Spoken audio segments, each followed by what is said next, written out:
Hi ಎಲ್ಲರಿಗೂ ನಮಸ್ತೆ. China creations YouTube ಚಾನಲ್ಗೆ ಸ್ವಾಗತ. ನಾನಿವತ್ತು ನಮ್ಮ ಮನೇಲಿ ಚಿಕನ್ ಕಬಾಬ್ನ ಯಾವ ರೀತಿ ಮಾಡಿದ್ವಿ ಅಂತ ಹೇಳ್ಬಿಟ್ಟು ನಿಮಗೆ ತೋರಿಸ್ಕೊಡ್ತಾ ಇದ್ದೀನಿ. ನೋಡೋಣ ಬನ್ನಿ. ಇವತ್ತು ಬಂದ್ಬಿಟ್ಟು ನಾವು 2.5 kg ಅಷ್ಟು ಚಿಕನ್ನ ತೊಗೊಂಡಿದ್ದೀವಿ ಇಲ್ಲಿ ನಾವು. ಸೊ ಇದಕ್ಕೆ ನಾವು ಬಂದ್ಬಿಟ್ಟು ಮೊಸರು ಮತ್ತು ಸ್ವಲ್ಪ ಉಪ್ಪು ಮತ್ತು ಶುಂಠಿ ಬೆಳ್ಳುಳ್ಳಿ ಪೇಸ್ಟು ಮತ್ತು ಮೊಟ್ಟೆ, ಅಂದರೆ ಶುಂಠಿ ಬೆಳ್ಳುಳ್ಳಿ ಪೇಸ್ಟು ಮನೆಯಲ್ಲೇ ಮಾಡಿಟ್ಕೊಂಡಿದ್ದೀವಿ. ಸೊ ಅದನ್ನು ಇಲ್ಲಿ ಹಾಕೋತಾ ಇದ್ದೀನಿ. ಮತ್ತು ಇಲ್ಲಿ ಸ್ಪೆಷಲ್ತು ಇದು ಬಂದ್ಬಿಟ್ಟು ಚಿಕನ್ ಕಬಾಬ್ ಪೌಡರು. ಇದು ಶಾಪಲ್ಲಿ ಸಿಗುತ್ತೆ ಇದೇ ಥರ ಲೂಸಾಗಿ, ಅಂದರೆ ಅಂಗಡಿಯಲ್ಲಿ ಮಾಡ್ತಾರಲ್ಲ ಅದು ಚಿಕನ್ ಕಬಾಬು ಅದ್ರದ್ದು ಪೌಡರ್ ಆಗಿರುತ್ತೆ. ಸೊ ಇದನ್ನು ನನ್ನ ಮೈದೆ ತೊಗೊಬಂದು ಇಟ್ಕೊಂಡಿದ್ರು. ಸೊ ನಾವು ಇವಾಗ ಆವಾಗಲೇ ಚಿಕನ್ನ ತೊಳೆದ್ಬಿಟ್ಟು ರೆಡಿ ಮಾಡಿ ಇಟ್ಕೊಂಡಿದ್ವಲ್ಲ, ಅದಕ್ಕೆ ನಾವಿವಾಗ 2.5 kg ಅಷ್ಟು ಚಿಕನ್ ತೊಗೊಂಡಿರೋದ್ರಿಂದ ನಾವಿಲ್ಲಿ 4 ಸ್ಪೂನಷ್ಟು ಶುಂಠಿ ಬೆಳ್ಳುಳ್ಳಿ ಪೇಸ್ಟನ್ನು ಹಾಕೋತಾ ಇದ್ದೀವಿ. ನೋಡಿ ಇಲ್ಲಿ ಹಾಕ್ಕೊಂಡಿದ್ದೀವಿ. ಇವಾಗ ಇದಕ್ಕೆ ನೀವು ಬೇಕಂದರೆ ಇನ್ನೂ ಸ್ವಲ್ಪ ಜಾಸ್ತಿ ಹಾಕ್ಕೋಬೋದು, ಅಂದರೆ ಟೇಸ್ಟಿ ಚೆನ್ನಾಗಿರುತ್ತೆ ಶುಂಠಿ ಬೆಳ್ಳುಳ್ಳಿ ಪೇಸ್ಟ್ ಹಾಕಿದಷ್ಟು ಚಿಕನ್ನಿಗೆ ಅಂತ ಹೇಳ್ಬಿಟ್ಟು ಹಾಕೋತಾ ಇದ್ದೀವಿ. ಆಮೇಲೆ ರುಚಿಗೆ ತಕ್ಕಷ್ಟು ಉಪ್ಪನ್ನು ಹಾಕೋತಾ ಇದ್ದೀವಿ. ಇದು ಫಸ್ಟೇ ಹಾಕ್ಕೋಬೋದು, ನೀವು ಯಾವಾಗಾದರೂ ಆ್ಯಡ್ ಮಾಡ್ಕೋಬೋದು. ನಾವು ಶುಂಠಿ ಬೆಳ್ಳುಳ್ಳಿ ಪೇಸ್ಟ್ ಹಾಕ್ತಿದ್ದಂಗೆ ಉಪ್ಪನ್ನು ಆ್ಯಡ್ ಮಾಡ್ಕೋತಾ ಇದ್ದೀವಿ. ಇಲ್ಲಿ ಗರಂ ಮಸಾಲ ತೊಗೊಂಡಿದ್ದೀವಿ. ಇದು ರಾಜು ಗರಂ ಮಸಾಲ. ಸೊ ಇದನ್ನು 4 ಸ್ಪೂನಷ್ಟು ಹಾಕೋತಾ ಇದ್ದೀವಿ, ಏಕೆಂದರೆ ಇದು 2.5 kg ಚಿಕನ್ ಇದೆಯಲ್ಲ. ಸೊ ಗರಂ ಮಸಾಲನ ಸ್ವಲ್ಪ ಜಾಸ್ತಿನೇ ಹಾಕೋತಾ ಇದ್ದೀವಿ. ಸೊ ಇದಕ್ಕೆ ನಾವು ಕಾರ್ನ್ಫ್ಲೋರನ್ನು ಕಟ್ ಮಾಡಿ ಹಾಕೋತಾ ಇದ್ದೀವಿ. ಇಲ್ಲಿ ಹಚ್ಚಿದ್ದು ಕಾರ್ನ್ಫ್ಲೋರ್ನ ಬಳಸ್ತಾ ಇದ್ದೀವಿ ನಾವಿಲ್ಲಿ. ಸೊ ನೀವು ಬೇಕಂದರೆ ಯಾವುದಾದ್ರೂ ಕೂಡ ಬಳಸ್ಕೋಬೋದು. ಸೊ ಇಲ್ಲಿ ನಾವು ತುಂಬ ಕರುಮ್ ಕ್ರಿಸ್ಪಿಯಾಗಿ ಬರಲಿ ಅಂತ ಹೇಳ್ಬಿಟ್ಟು ಸ್ವಲ್ಪ ಜಾಸ್ತಿನೇ ಹಾಕೋತಾ ಇದ್ದೀವಿ ಇಲ್ಲಿ ನಾವು ಕಾರ್ನ್ಫ್ಲೋರ್ನ. ಸೊ ನೀವು ಬೇಕಂದರೆ ನಿಮಗೆ ಸಾಫ್ಟಾಗಿರಬೇಕು ಅಂದರೆ ಕಾರ್ನ್ಫ್ಲೋರ್ನ ಸ್ವಲ್ಪ ಕಡಿಮೆನೇ ಹಾಕ್ಕೊಳ್ಳಿ. ಸೊ ಇಲ್ಲಿ ಕ್ರಿಸ್ಪಿ ಆಗಿರಲಿ ಅಂತ ಹೇಳ್ಬಿಟ್ಟು ನಾವು 6 ಸ್ಪೂನಷ್ಟು ಕಾರ್ನ್ಫ್ಲೋರ್ನ ಆ್ಯಡ್ ಮಾಡ್ಕೊಂಡು ಹೋಗ್ತೀವಿ ನಾವಿಲ್ಲಿ. ಆಮೇಲೆ ಇದಕ್ಕೆ 2-3 ಸ್ಪೂನಷ್ಟು ಮೊಸರನ್ನ ಆ್ಯಡ್ ಮಾಡ್ಕೋತಾ ಇದ್ದೀವಿ. ಇಲ್ಲಿ ನೀವು ನಿಂಬೆಹಣ್ಣು ಹಾಕ್ಕೊಳೋದಿದ್ದರೆ ಸ್ವಲ್ಪ ಕಮ್ಮಿನೇ ಹಾಕೋಬೇಕಾಗುತ್ತೆ ಮೊಸರನ್ನ. ಇಲ್ಲ ನೀವು ನಿಂಬೆಹಣ್ಣು ಹಾಕ್ಕೊಳಲ್ಲ ಅಂದರೆ ಸ್ವಲ್ಪ ಮೊಸರನ್ನ ಜಾಸ್ತಿ ಆ್ಯಡ್ ಮಾಡ್ಕೊಳ್ಳಿ. ಮತ್ತು 2 ಮೊಟ್ಟೆನ ಒಡೆದು ಹಾಕೋತಾ ಇದ್ದೀವಿ. ಇಲ್ಲಿ 2 ಹಾಕ್ಕೋಬೋದು, ನೀವು 1 ಕೂಡ ಹಾಕ್ಕೋಬೋದು. ಇಲ್ಲಿ ಚಿಕನ್ ಸ್ವಲ್ಪ ಜಾಸ್ತಿ ಇರೋದ್ರಿಂದ ನಾವು 2 ಮೊಟ್ಟೆನ ಒಡೆದ್ಬಿಟ್ಟು ಹಾಕೋತಾ ಇದ್ದೀವಿ.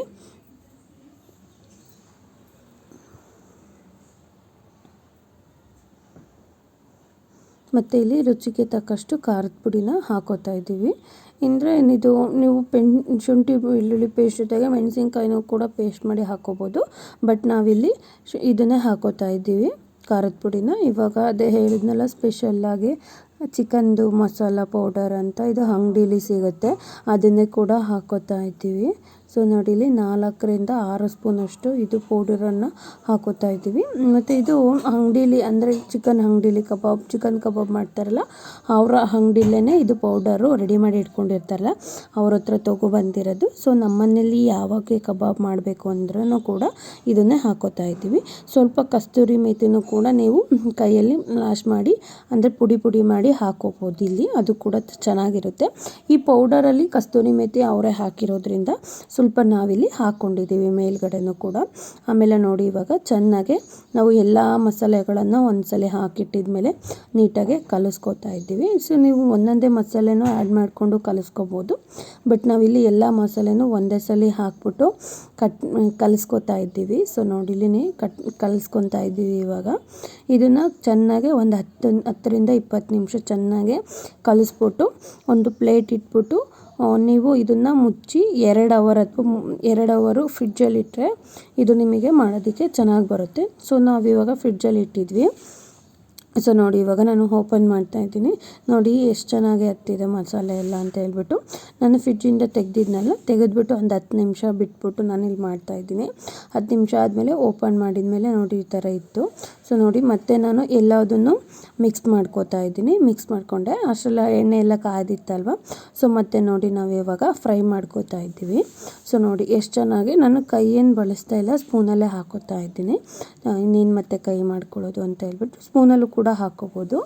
ನೋಡಿ ಇಲ್ಲಿ ಎಣ್ಣೆ ಕಾದಿತ್ತಲ್ಲ ಹಾಕೋತಾ ಇದ್ದೀನಿ. ಸೊ ನೀವು ಏನೇ ಫ್ರೈ ಮಾಡಿ, ಡೀಪ್ ಫ್ರೈ 2 ಸಲ ಮಾಡಿ, ಸ್ವಲ್ಪ ಹೊತ್ತು ಚಿಕನ್ನ ಬೇಯಿಸ್ಬಿಟ್ಟು ಮತ್ತೆ ಅದನ್ನು ತೆಗೆದು ಮತ್ತೆ ಇನ್ನೊಂದು ಸಲ ಬೇಯಿಸಿ. ಆವಾಗ ನಿಮಗೆ ಕ್ರಿಸ್ಪಿಯಾಗಿ ಮತ್ತು ಚೆನ್ನಾಗಿ ಬೇಗ ಕೂಡ ಬೇಯುತ್ತೆ ಮತ್ತು ಚೆನ್ನಾಗೂ ಕೂಡ ಇರುತ್ತೆ. ನೋಡಿ ಇಲ್ಲಿ ನಾನು ಒಂದ್ಸಲ ತೆಗೆದುಬಿಟ್ಟು ಮತ್ತೆ ಹಾಕಿ ಮತ್ತೆ ಫ್ರೈ ಮಾಡ್ತಾಯಿದ್ದೀನಿ. ಎಷ್ಟು ಚೆನ್ನಾಗಿ ಕಾಣ್ತಿದೆ ಅಂತ ನೋಡ್ತಿರ್ಬೋದು. ನಿಮಗೆ ಬೇಗನೂ ಕೂಡ ಡ್ರೈ ಆಗುತ್ತೆ, ಚೆನ್ನಾಗೂ ಕೂಡ ಬೇಯುತ್ತೆ, ತಿನ್ನಬೇಕಾದ್ರೂ ಕೂಡ ಚೆನ್ನಾಗಿರುತ್ತೆ ಮತ್ತು ಜಾಸ್ತಿ ಆಯಿಲ್ ಥರ ಏನೇ ಇರೋದಿಲ್ಲ. ನೀವು ಅಂದರೆ ಎರಡು ಸಲ ಡೀಪ್ ಫ್ರೈ ಮಾಡಿದ್ರೆ, ಇಲ್ಲ ಒಂದೇ ಸಲ ಬೇಯಿಸ್ತೀವಿ ಅಂದರೆ ನೀವು ತುಂಬ ಹೊತ್ತು ಬೇಯಿಸಬೇಕಾಗುತ್ತೆ.